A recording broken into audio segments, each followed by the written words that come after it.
Bendiciones, hermanos. Por fin llegamos a la parte final de la iglesia de Pérgamo, parte 3. Antes de continuar, quiero invitarte a ver el video que subí el 10 de febrero. Este mensaje es muy importante porque es un mensaje que Dios me dio para compartirles y tiene que ver con el tiroteo que hubo el domingo en la iglesia de Lakewood. Les dejo un pequeño fragmento. Agua turbia, aguas amargas. Han ensuciado mi palabra, no quedarán sin castigo. Mi galardón y mi reprensión vienen pronto. Escucha, pueblo mío, no permanezcas dormido. Los lobos son rapaces, buscan la lana de mis ovejas. He aquí que no tendrán nada, no habrá saciedad para ellos. Lo que han robado les será quitado, y mi trono será por siempre establecido. No mentirán más, no dañarán más. Mi viña, mis elegidos gozarán. Ay de los oídos que no quieren escuchar. Serán en un solo día consumidos. Mi palabra no falseará. Mañana empezaré. Se ha predicado un evangelio completamente diferente a lo que Yeshua instituyó, diferente a lo que es la voluntad de Dios. Pero el silencio que Dios ha guardado se terminó. Tengo 3 años soñando con musulmanes. Los he visto entrar a las iglesias con metralletas. La señora entró en la iglesia aquí en enfrente, dejó el coche afuera, tenía una escopeta y comenzó a disparar en la entrada. Not only did they find Palestine written on the gun and that there were some anti-Semitic writings that this individual had, and that there had been a recent dispute involving family members, some of whom, including her ex-husband and his family, some of whom are Jewish. Y de repente me levanto a las 2 de la mañana para ir a trabajar y veo esto y me acuerdo lo que dijo el evangelista Gille Ávila. ¡Cristo viene ya! ¡Cristo viene ya! ¡Y la sama ya va!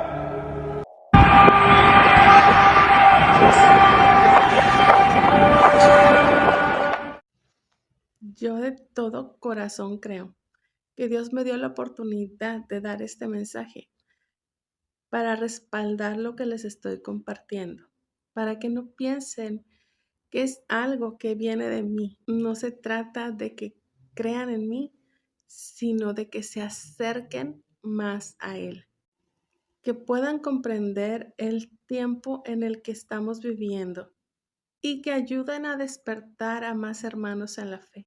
Les voy a dejar el link al video en los comentarios. Entonces, ahora sí, continuamos con la iglesia de Pérgamo. Y como esta es la tercera parte, vamos a dar un pequeño resumen de todo lo que hemos visto. Pero si no has visto los videos anteriores, te invito a que lo hagas para que puedas comprender al 100% lo que vamos a hablar en este video. En el video 1 vimos cómo es que murió Antipas y la relación con el holocausto.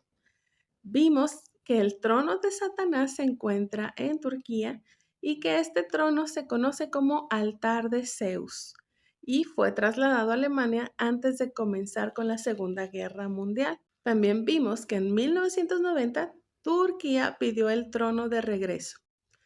Pero no sabemos si lo regresaron o no lo regresaron. Lo que sí sabemos es que a partir del 2015 ese altar no está más en exhibición. Vimos también el intrigante y perturbador parecido entre Erdogan y Hitler. Cabe resaltar que cuando subí esto a TikTok me censuraron el video. Así que sigo sin asegurar nada, pero me parece bastante sospechoso. Vimos además el reciente hallazgo del altar en el templo de Zeus, donde se realizaban sacrificios y que por alguna razón tienen mucha prisa en destaparlo. También hablamos sobre la doctrina de Balaam y quién era el ídolo peor a quien Balaam servía y cómo se adoraba, porque el pueblo cayó en eso. Y trasladándolo a nuestra realidad, en nuestro contexto, vimos que lo que esta doctrina te enseña es primeramente a odiar a los judíos, Después, hacer caer a otros mediante la comida, ya sea mediante alimentos prohibidos o alimentos ofrecidos a ídolos o muertos. Y también mediante actos inmorales, los cuales pueden ser tanto físicos como espirituales. Vimos que esta fornicación espiritual no solo se refiere a la adoración evidente de ídolos o figuras, sino que incluye el hecho de querer ser como todos los demás, de asimilarse, de no llevar una vida en santidad. Lo que conocemos hoy día como un cristianismo light, donde lo único que se tiene de cristianos es el nombre. Ahora sí, después de este resumen, comenzamos con la tercera parte. De nuevo les pido que tengan su Biblia en mano para comparar la traducción oficial en la Reina Valera con esta traducción literal desde el griego. Y dice, he sabido dónde estás habitando, dónde está el trono de Satanás, y estás aferrándote a mi nombre, y no negaste tu confianza en mí en los días en que Antipas, mi testigo fiel, fue muerto, cerca de ustedes, donde habita Satanás. Pero estoy teniendo contra ti pocas cosas, que estás teniendo allí a los que se aferran a la doctrina de Balaam, quien enseñó a Balac a hacer tropezar a los hijos de Israel, comiendo cosas sacrificadas a los ídolos y cometiendo fornicación a la vista de ellos. De la misma manera retienes también a los que abrazan la enseñanza de los nicolaitas. Cambia de manera de pensar. Pero si no, vengo a ti rápidamente y pelearán ustedes mismos con la espada de mi boca. El que tiene oído, oiga lo que el Espíritu dice a las iglesias.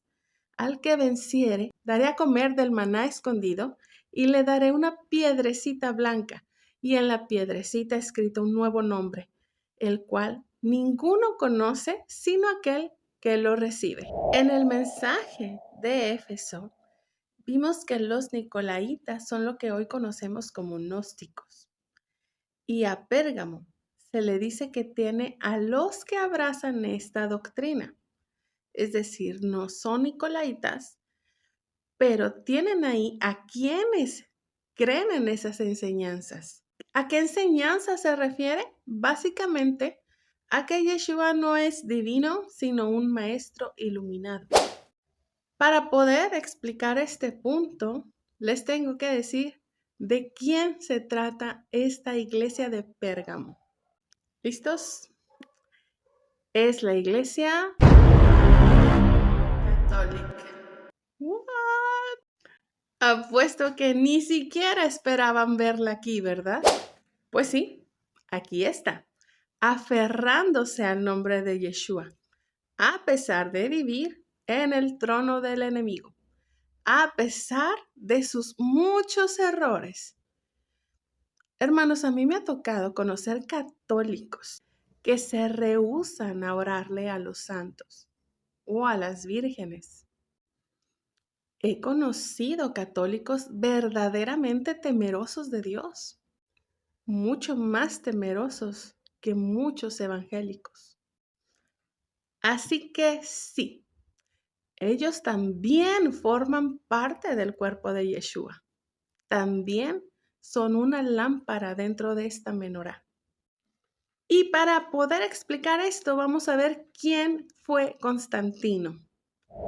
Constantino es conocido por haber refundado la ciudad de Bizancio, la actual Estambul, Turquía, llamándola Nueva Roma o Constantinopla, la ciudad de Constantino. Él puso fin a la persecución y promovió el primer concilio, el concilio de Nicea, en el año 325, donde se decidió qué doctrinas eran las oficiales y cuáles las herejías. También se decidió qué libros formarían parte del canon bíblico. Este hecho fue esencial para la expansión de esta religión. Antes del concilio de Nicea, en el año 321, Constantino ya había proclamado el domingo como el día oficial de descanso. Y esa es la razón por la que hasta el día de hoy, en todas las iglesias cristianas, se considera el domingo como el nuevo día de descanso. Así que en realidad el día de descanso dejó de ser en sábado, no por el día en que Yeshua resucitó, sino porque así lo decidió Constantino. A partir de ahí, todos han tratado de justificarlo utilizando las escrituras. Pero si tú buscas dentro de su palabra, no encontrarás ni un solo versículo que apoye este hecho. Lo único que podrás encontrar es que los creyentes en Hechos se reunían cada primer día de la semana para el partimiento del pan. Pero el partimiento del pan no significa que se juntaran a tener la Santa Cena como así la conocemos. Para un judío el partimiento del pan es juntarse a comer. Comían pan todo el tiempo, mañana, tarde y noche. Así que no decían vamos a comer, sino vamos a partir el pan. En la época de Jesús, la dieta era tan variada como los colores de una túnica barata. Básicamente, un montón de marrones y grises. ¿Y del desayuno? ¿Qué tenemos? Pan. Llega la hora del almuerzo. ¿Qué? ¿Almuerzo? De eso nada. Llega la cena, y es aquí donde las cosas se ponen realmente emocionantes. ¿Listo para comer? Más pan. Si esto fuera cierto de parte de Dios y nos dejó dicho tantas veces que recordáramos el Shabbat, que guardáramos el Shabbat, que ese día representa su descanso, el descanso que todavía estamos esperando, el descanso que es el séptimo milenio. Si esto fuera cierto, tendríamos versículos sumamente claros sobre este cambio, como si lo tenemos acerca de los sacrificios o del sacerdocio. Es decir, que Constantino era una especie de Balaam, que al darse cuenta del crecimiento del cristianismo, en lugar de destruirlos por fuera, mediante la persecución, lo hizo desde dentro, al introducir enseñanzas erróneas, cambiando el día de descanso, introduciendo fiestas paganas como aprobadas por la Iglesia, fiestas paganas como el Día de Muertos y muchas otras más. Su apoyo al cristianismo cambió de forma fundamental la suerte de la Iglesia cristiana y bien puede ser responsable de su historia posterior como religión universal, o sea, católica. Manfred Klaus afirmó que Constantino, al convertirse al cristianismo, cambió únicamente la persona de Dios, sin abandonar del todo la idea de la divinidad que había tenido hasta entonces, y sin preocuparse demasiado de los dogmas cristianos. Es más, es bien sabido que Constantino ni siquiera se bautizó. Y hay quienes dudan de su verdadera conversión al cristianismo. Así que todos estos hechos solamente nos reafirman que esta es una doctrina de Balaam, en la figura de Constantino. Y en la iglesia de Pérgamo, además de tener la doctrina de Bilam o Balaam, el pasaje nos menciona que tiene algunos que abrazan las enseñanzas de los nicolaítas. No son nicolaítas, pero tomaron sus enseñanzas. Y estos surgieron al mismo tiempo que Constantino y fueron conocidos como arrianos. El arrianismo sostiene que Jesucristo es el Hijo de Dios procedente del Padre, pero no eterno, sino engendrado por el Padre antes que Dios creara el tiempo. Aunque esta doctrina nació dentro del catolicismo, debo de aclarar una cosa, y es que esta no fue una doctrina aceptada, más bien fue tomada como una herejía y perseguida como tal. Quizás fue así como llegó a lo que hoy conocemos como testigos de Jehová. Los testigos de Jehová mantienen esta doctrina del arrianismo. La orden que Yeshua le da a esta iglesia es: cambia de manera de pensar, es decir, arrepiéntete. Porque si no, ¿qué es lo que va a pasar? pelearán ustedes mismos con la espada de mi boca. Si se fijan bien en esta traducción literal del griego, es más fácil comprender lo que Yeshua está diciendo, ya que en la traducción tradicional, incluso la conjugación del verbo está algo extraña. Te explico. Dice, vendré a ti pronto y pelearé contra ellos. Si aprendimos español en la escuela, esto no es una forma correcta de conjugar, porque vendré a ti y pelearé contra ellos, debería decir, vendré a ti y pelearé contra ti. Pero de pronto cambia de tú a ellos. Pero cuando lo vemos en el griego es más claro, donde se traduce como ellos, habla de sí mismos. Por eso lo tradujimos de esta forma. Pelearán entre ustedes mismos.